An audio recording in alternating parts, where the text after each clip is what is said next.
Okay, so good morning. May I audible?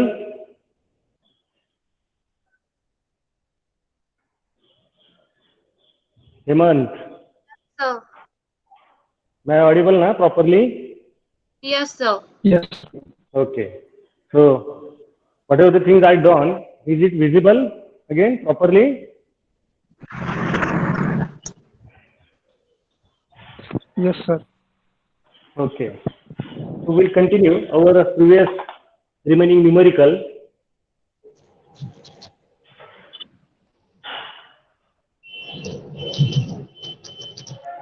So during our previous session, I already started about the AC analysis.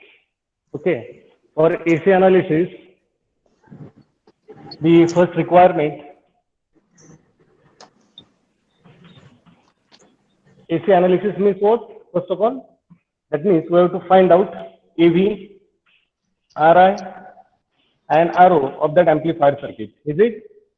So as per the previous discussion, the first requirement for AC analysis is what? To draw the AC equivalent circuit. Right now, I will take fastly the review of our previous session. AC equivalent for that given amplifier. So to draw the AC equivalent, what are the things which we have to consider? The first of all, consider all DC sources as a ground. Second one, consider all capacitors as a short circuited. Then how that actual given circuit becomes. Last time already I shown it, and later on the third important part is what? Replace the active elements by their AC equivalent model. So in our amplifier circuit, the active element is MOSFET. So MOSFET you have to replace by its AC equivalent. So this much is the AC equivalent of that given MOSFET, or we can say the AC equivalent model of that MOSFET. Correct? Then last time I think we determined the few parameters also, and that first one was the GM. Is it? Because to determine the voltage gain, we derived that formula, voltage gain, that is AV equals to minus GM into what? RO parallel with RD. Is it? See, for first parameter, that is voltage gain, how it is to be determined? The formula was minus GM into small RO parallel with capital RD. Is it? So this is the formula to determine the voltage gain. Is it? If RO is not given, then that RO we can determine by using again that formula already I mentioned last time also, that small RO equals to, what is that formula? Lambda times of IDQ raised to minus 1, means the reciprocal of the product of that lambda, that is nothing but channel length modulation factor and the quiescent drain current. So this quiescent drain current we already determined last time, right? During that DC analysis. I think somebody might have unmuted his or her mic. Please mute it so that I can continue.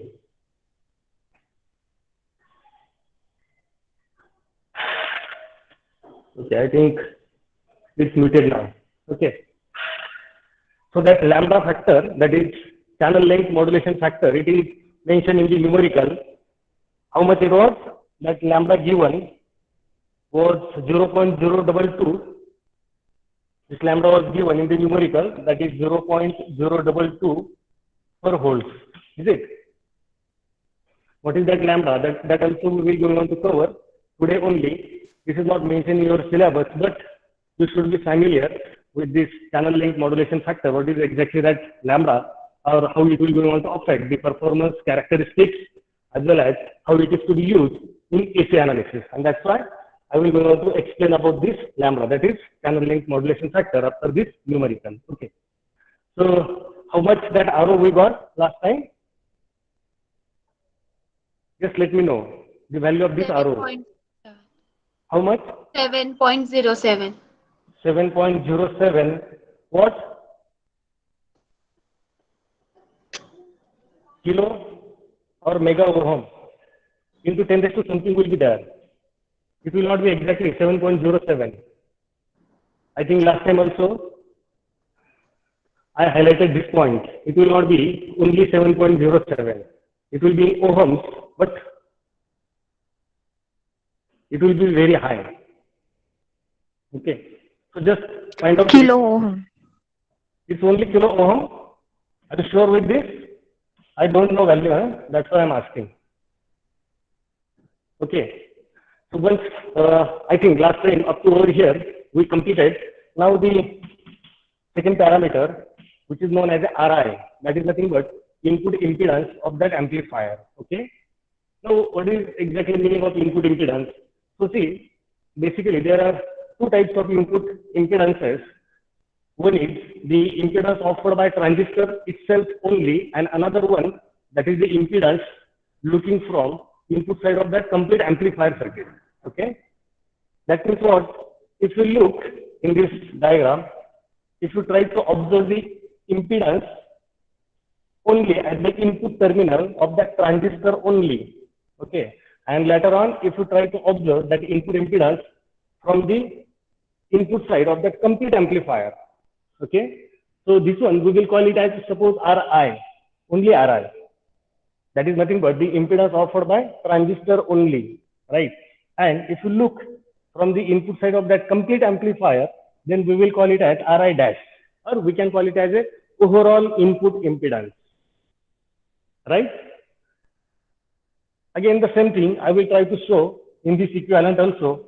So if we observe that input impedance at the input of that transistor only, then this will be Ri. Already I mentioned it. And if we look from this side, that is from the complete input of that amplifier, then this one we have to call it as what? Ri dash. Is it? Okay. So you will observe if we measure that input impedance at the input terminal of that transistor with respect to its common terminal. Input terminal is gate, common terminal is source. Is there any physical contact between gate and source? No. It works as an open circuit, and that's why generally we are seeing that the input current is zero right now, because the impedance offered by that MOSFET, it is infinite, right? And hence here we have to say the input impedance of that transistor is equals to infinite. Okay. And second one, if we try to measure the overall input impedance now, okay, so just try to apply your basic knowledge so that you can develop the formula. So what will be this Ri dash, or we can say it is the input overall input impedance of that amplifier. So how much it will be? It will be looking toward this equivalent circuit. You will observe it will be equals to R1 parallel with R2 parallel with Ri. Agree with this formula? Are you agree with this? Yes or no? Yes, sir. Okay. So whatever the formula I written on the blackboard, it indicates what? Overall input impedance offered by that amplifier circuit. Correct? And it will be dependent on three different factors or three different parameters. We can say that is nothing but R1 as well as R2, which are externally connected, and Ri, that is nothing but the input impedance offered by that transistor itself, right? So simply here you can write, can we write the same as R1 parallel with R2? Because Ri is how much? It is infinite, right now. So that infinite parallel with some finite terms. It will not be infinite, remember. It will be closer to that finite terms. Okay, and that's why that formula will become R1 parallel with R2. So how much is the value of R1? I think it is, those who have that previous numerical, just open it. R1 is 22 mega and R2 it is 18 mega, correct? So 22 mega ohm parallel with 18 mega ohm. So calculate it and let me know the answer. 22 mega into 18 mega divided by 22 mega plus 18 mega. That is the parallel equivalent of resistors, which already we covered during our prerequisite sessions. Okay, 22 mega parallel with 18 mega. Just calculate it and tell me the answer fast.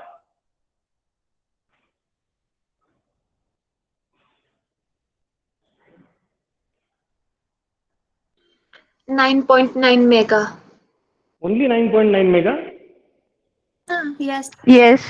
Okay. Okay, it is 9.9 mega ohm. Clear? And now the third remaining parameter, that is nothing but RO, output impedance of that amplifier. Okay. Now remember, or if possible, you just note down it. It is the impedance looking from output side of that amplifier by considering input voltage source as 0, or by making input voltage source as 0. It is the impedance looking from output side of that amplifier by considering or by doing that input signal source as 0. Okay. So for this third parameter, that is RO, again you can draw the equivalent. See, as already I told, by considering input as 0, that means how much will be the value of VGS? VGS will become 0. Correct. That means whatever the current source I shown here by this arrow head, which is nothing but GM into VGS, it will become 0. Right. So if it is 0, current source is 0, that means you have to make this one as open circuit or closed circuit. Current as 0 means open circuit or closed circuit.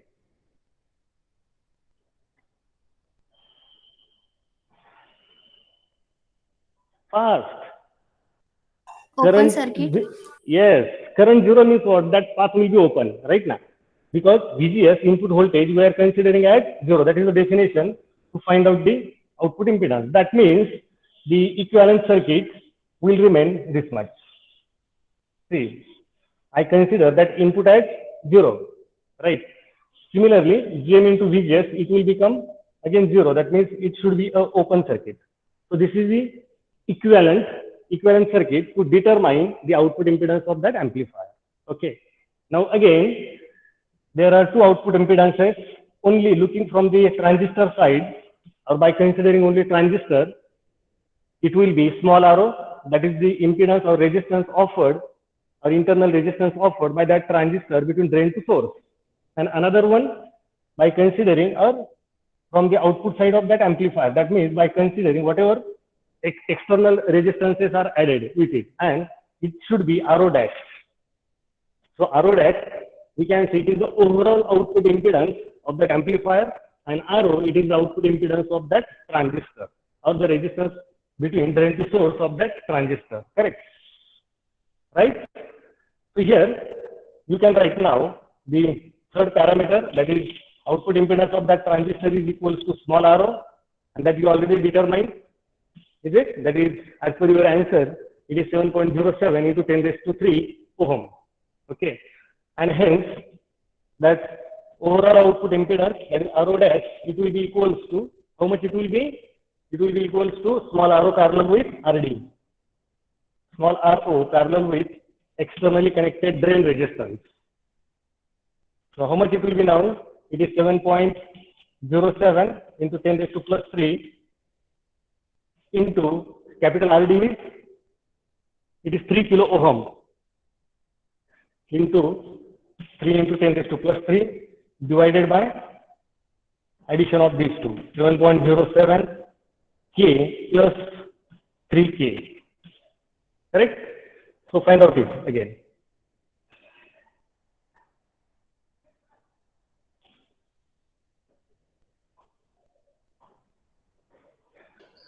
$2.1 K. 2.1 K. Is it visible properly? Whatever today I am writing on blackboard, I think today is somewhat better as compared to our previous session. Correct? Yes, sir. Yes, sir. It is 2.1 K. Very good. So this is the overall output impedance, K ohm. Don't forget about that unit also. That is 2.1 kilo ohm. Okay. Now remember, you will observe looking towards these two parameters of this amplifier, that is input impedance and output impedance. Okay. What difference you observe here? Input impedance of that amplifier, it is very, very large as compared to output impedance. Okay. So remember one thing, it will be helpful to you whenever we will study the next applications of that transistor as a feedback amplifier. There are various types of amplifiers, 4 types are there. That also I will highlight properly during that second unit. But at this stage, remember, if it is a voltage amplifier or for any voltage amplifier, ideally the input impedance, it is infinite and output impedance is 0, ideally. And practically, for voltage amplifier, input impedance, it should be as high as possible and output impedance, it should be as low as possible. So the same thing you will observe. Ri dash, that means overall input impedance of this amplifier, it is 9.9 mega ohm, while the output impedance, it is only 2.1 kilo ohm. Clear? And similarly, being a voltage amplifier, this AV, that is voltage gain, it should be as high as possible. Ideally, it is infinite and practically, it should be as large as possible. So whenever in your exam, when you will perform such type of analysis, then you can conclude your answers are correct or not.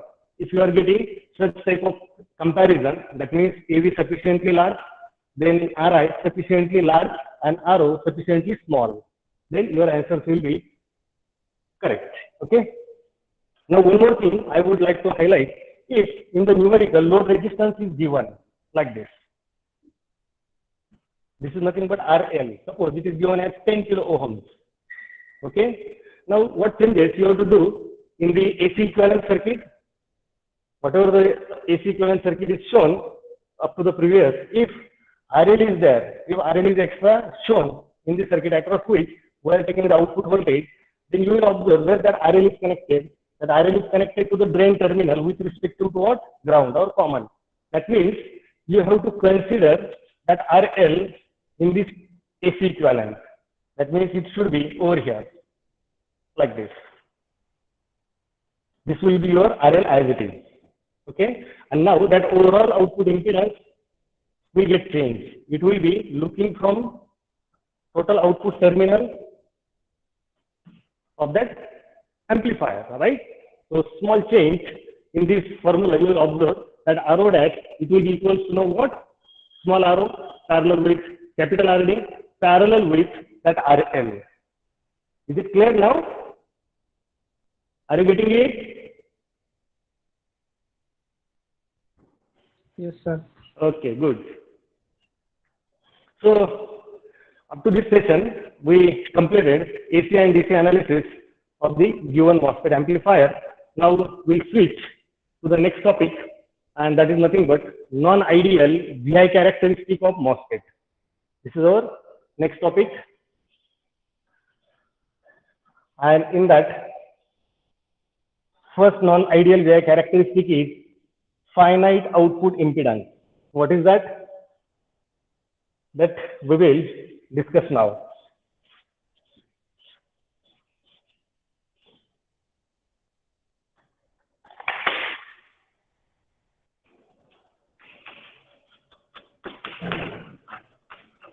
Non-ideal VI characteristic of MOSFET. Okay, so the first one is finite output impedance, or you can say resistance.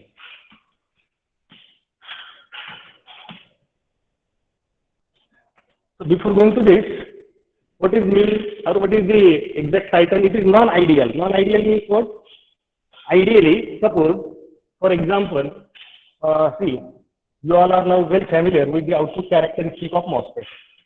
How it looks, we know this is nothing but VDS, output voltage, versus output current by keeping input voltage constant. So first of all, I will keep that input voltage constant equals to VT.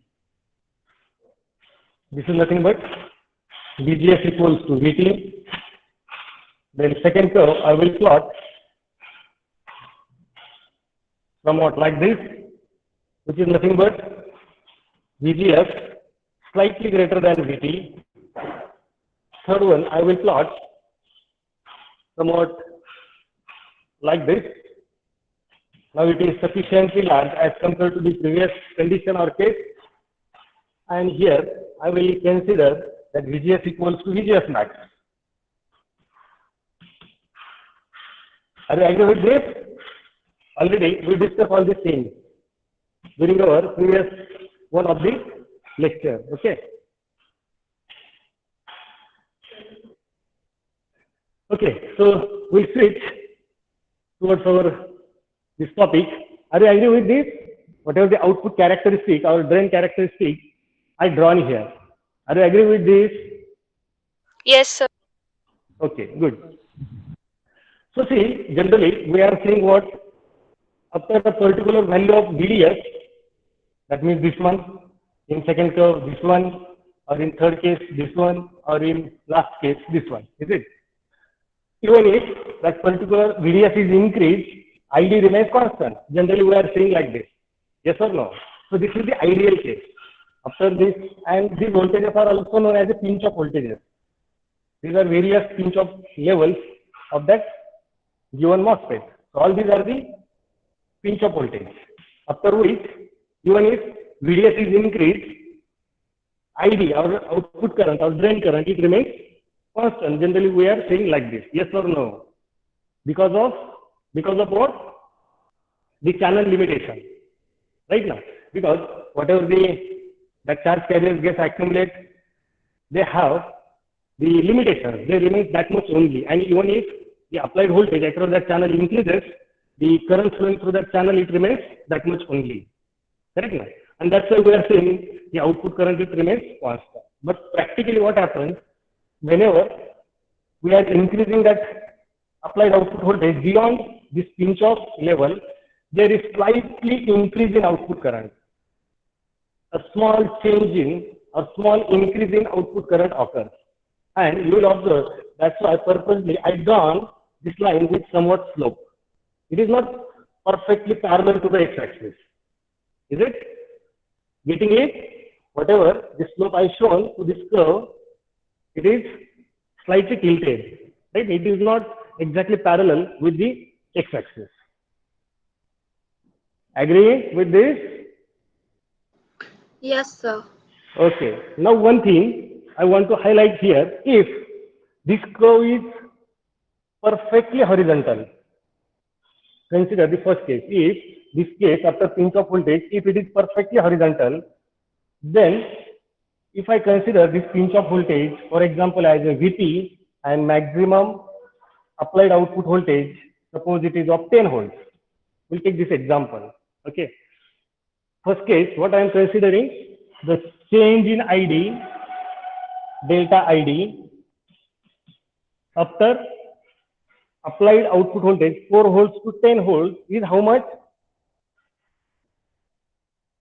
If it is perfectly horizontal line, okay, and if this IDSS value is, for example, 10 milliamperes, this is my maximum output current, right? If it is perfectly horizontal, delta ID from change in output voltage from VP, that is 4 volts to 10 volts, will be how much? 0. No change in drain current occurs. That we are saying in general. Yes or no? Yes, sir. Okay. While delta VDS is how much? It is not 0. It is 4 to 10. We are changing that output voltage from 4 volts to 10 volts. So that delta VDS will be 6 volts. Agree? 10 minus 4. It will be 6 volts. If we try to calculate one of the parameter, and that is resistance, as we know, resistance is equal to what? V by I. Is it? So if I want to find out that change in R or change in resistance, I will call it as RO, output resistance, as it is in between output voltage and output current. So the resistance will be output resistance. Okay. So that small arrow, it indicates what? It is a dynamic variable. That's why I drawn it. I written it by small letter. So that small arrow equals to what? Delta V by delta I. Agree? Which delta V? That is delta VDS. And which delta I? That is delta ID. Correct now? So how much it will be? Delta VDS, it is 6 divided by delta ID. It will be 0. So how much will be the answer? Infinite. Infinite. Good. Now, just think on it. If it is infinite, that means the resistance between drain to source of that MOSFET is infinite. How much will be the current through it? 0. 0, right? Because it will act as open path. But now see, it will be controversy to our statement. How much is the current? One side, we are saying there is a constant current of 10 milliampere. And mathematically, if we try to observe it, if it is constant, then the resistance offered in that region, it will be infinite, so current will be 0. Is it? And hence, practically, that current do not remain constant, a small change in current occurs. So for example, suppose at VDS equals to 4 volts, my ID is 10 milliampere, and when VDS is equals to 10 volts, if that ID slightly increase ID, if it becomes 11 milliampere. Okay, so that here I can show it, this one, add small arrow. Is it? Now how much it will be in this case, practical case now? How much it will be? It will be delta VDS, that is 6 divided by delta ID. Delta ID is how much now? I'm saying 10 milli to 11 milli. Is it now? So delta ID will be 1 milliampere. Is it? So how much will be small arrow? It will be 6 kilo ohms. Agree? Yes, sir. Okay. Now see, if there is a finite resistance, then there will be a finite current. And hence, our first non-ideal characteristic was what? There is a finite output resistance. It is not infinite. Clear? Is it clear now? And the change in this current, it do not remain constant. It is due to one of the effects, and that is known as channel length modulation. Or that factor, channel length modulation factor. And that is nothing but delta. Okay? Which we consider during our previous AC analysis. Right? So by considering that channel length modulation factor, this formula, it becomes, generally we are considering that ID equals to what? In general, we are considering that ID equals to K times, in bracket, VGS minus VT bracket square. Whenever I taught the transfer characteristic of the MOSFET, again which lies in the first quadrant, that characteristic was like this, right now. This is known as the transfer characteristic, and it is indicated in general as ID equals to K times VGS minus VT bracket square. We are considering this much, ideally or in general, but practically by considering this lambda factor, that is channel length modulation factor, this formula, it gets modified as into 1 plus lambda times of VDS. So this is the actual formula to determine the drain current on that transfer characteristic. Are you getting it? But again, in general, this lambda, it is considered as negligible. That channel length modulation factor, it is considered as negligible in general. And that's why approximate formula to determine the ID, it becomes, see, if it is negligible, then this term, this bracket term, it will become what? This bracket term will become only 1. Correct? Now? 1 plus lambda into VDS. If lambda is negligible, that means as good as 0, then this bracket term will become 1, and hence this ID, it becomes K times only VGS minus VT bracket square. Clear? ID it is approximately equals to this much. But by considering the channel length modulation factor, due to that there is a finite output impedance, this formula actually it is this much. Clear now? Is it okay? Yes, sir. Yes. Okay. Now exactly what is that lambda? What is meant by that channel length modulation factor? That I will explain. And this is not the part of your syllabus, but beyond the syllabus, I would like to explain, and that's why I'm taking this topic now, which is your out of syllabus. It is not mentioned in the syllabus, or we can say it is a curriculum gap, because that lambda, it is useful only in the numerical and it is directly given, and that's why it is not mentioned in your syllabus. Okay, but you should be familiar with the channel length modulation factor, and that's why I would like to explain it. Okay. Again, I will switch over first topic, that is nothing but construction and working of N-channel E MOSFET. Okay, it looks like this, which you are now well familiar. So many lectures we discuss on the same. There is a SiO2 layer for external contact or for the external connection through ohmic contact. This drain, which is of N type,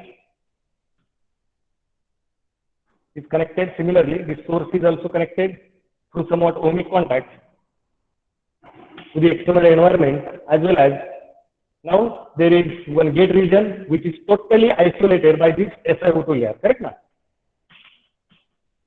This is nothing but gate. Okay. This source region is also of N type, and substrate which is of opposite, that is P type, which is in general connected to, where it is connected? Generally it is internally connected or externally is to be connected to the source terminal. This is nothing but substrate. Correct now? And while studying its working, we consider there is one DC source across drain to source, like this. This is nothing but our VDD. Is it?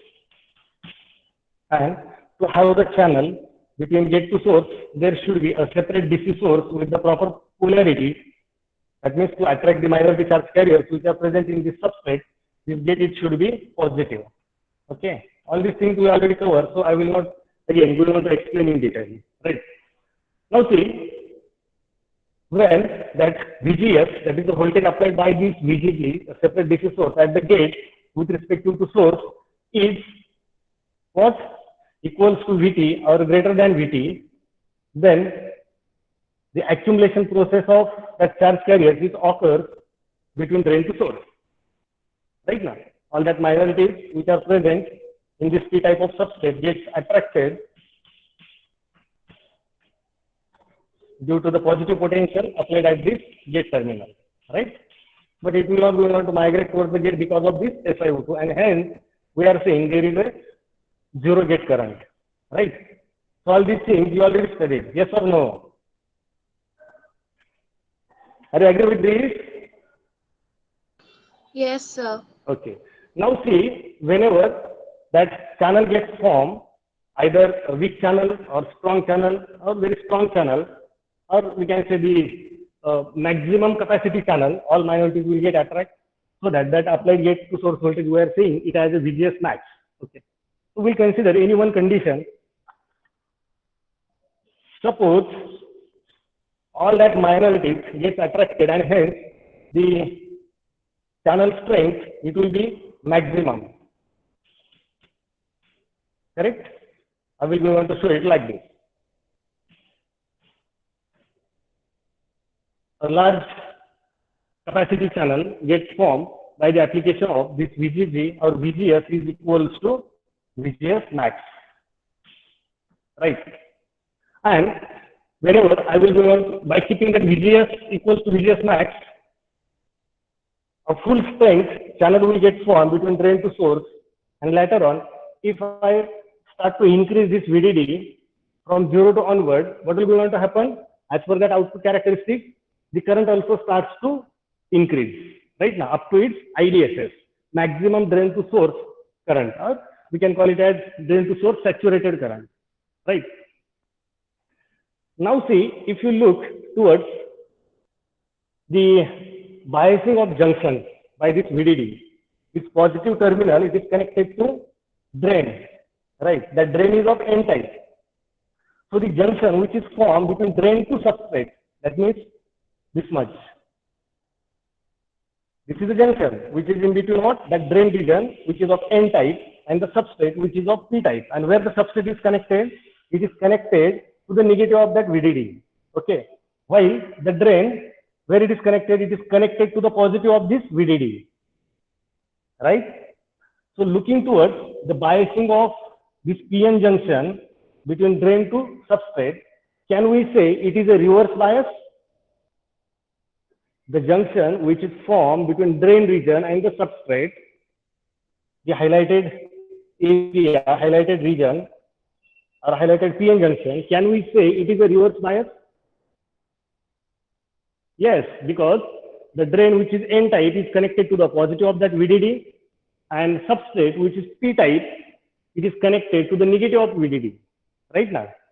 So that junction formed between drain and substrate, it is of reverse bias, right? So remember, whenever we are increasing this VDD, the reverse biasing across this junction, it gets increase. And hence, whatever the channel is formed between drain to source, that channel, it gets shrink like this. That means accumulation of charge carrier in this region, it gets reduced. That means just like a bottleneck, that channel width, it gets reduced towards the drain region, while it remains large towards the source. Means it becomes almost like this. See, in this region, what is happening? The depletion region gets spread more and more because we are applying more and more VDD right now. While the same thing will not going to occur with the source. Why? Because that source, which is N type, itself is at negative potential. So that depletion region will not going on to extend around this junction. It will going on to extend around only drain region. This is the drain region, N type, which is connected to positive, right? And due to that, due to the spreading of the depletion region across the reverse bias PN junction, it will go on to affect the width of that channel. It gets reduced over here. Are you getting it? So that width of channel, it will not go on to remain symmetrical between these two regions, that is between drain to source. It will be very small towards the drain region as compared to source. And this is known as a channel length modulation factor. Got it? Yes, sir. Okay. So now you might be very clear about that lambda factor, according to me. Hope so. It is very clear. Yes or no?